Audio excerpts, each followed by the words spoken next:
Hello and welcome to Big Orbit's Cardfight Vanguard weekly update. My name is James and today I'll be going through the cards shown throughout the past 7 days.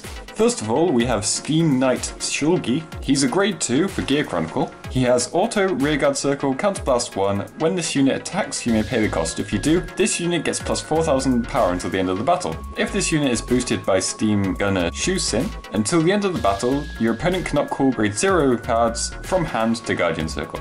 Now we will go to his supporter, Steam Gunner Shusin. She has continuous Rearguard Circle. If you have a Steam Knight Shulgi in the same column as this unit gets plus 3000 power. And Auto Rearguard Circle, Generation Break 1, Soul Blast 1. When an attack hits a Vanguard during the battle that this unit boosted, you may pay the cost. If you do, choose one of your opponent's grade 1 or less Rearguards, and your opponent puts that unit to the bottom of his or her deck.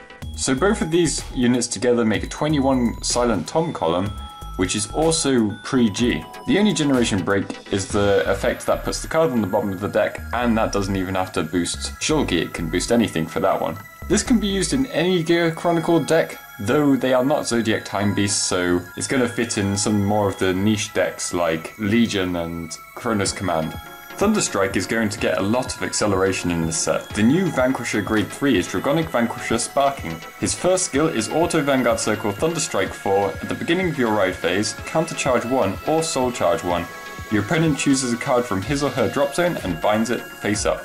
Then his second skill is Auto Vanguard Circle Counterblast 1. When your G unit strides, you may pay the cost. If you do, your opponent chooses a card from his or her drop zone, binds it face up. Then, if the G unit you strode has Thunderstrike ability, your opponent chooses one of his or her rearguards, retires it and binds it face up. This second skill is really amazing and speeds up Thunderstrike a lot. The only problem is there aren't too many choices for Thunderstrike Stride, though you do have Voltex Zapper Dragon, whose effect you would probably be able to pull off first stride, as only a Thunderstrike of 3.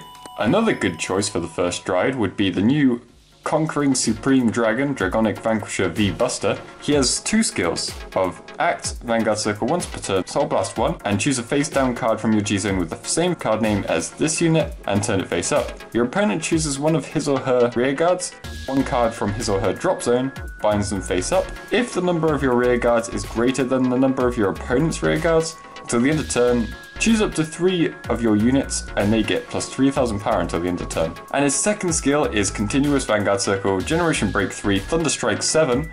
All of your units in the front row gain plus 5000 power, and this unit gets plus 1 critical and plus 1 drive. His first skill would easily put you at Thunderstrike 4, allowing you to use Sparking's Thunderstrike ability at the beginning of your next turn to put you at Thunderstrike 5.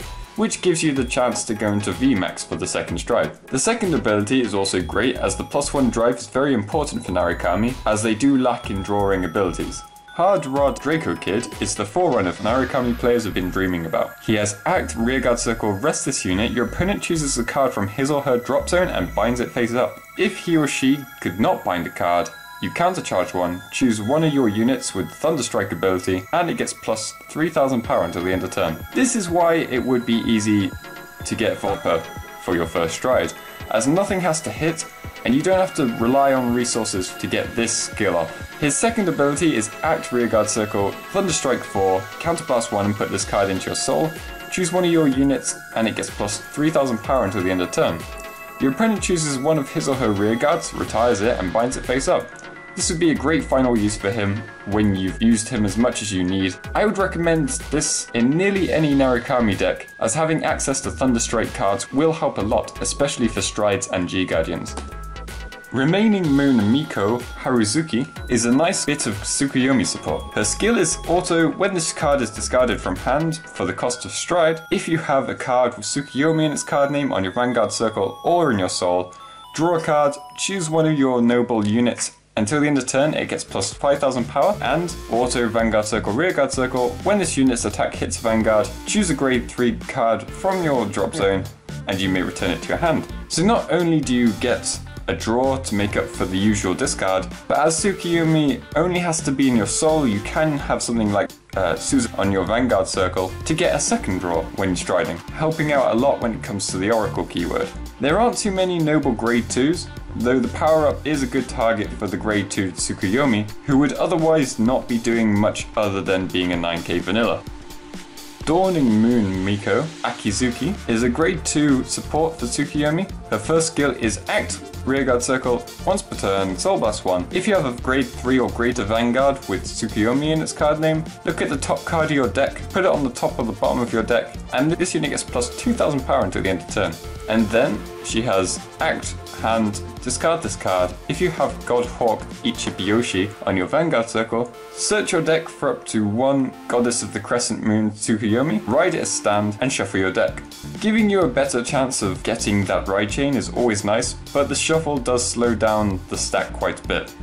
Unfortunately, you won't be able to use the first skill overly much unless they give Oracle Think Tank some good soul charging abilities in this set, as doing it too much would get rid of your ride chain bonus.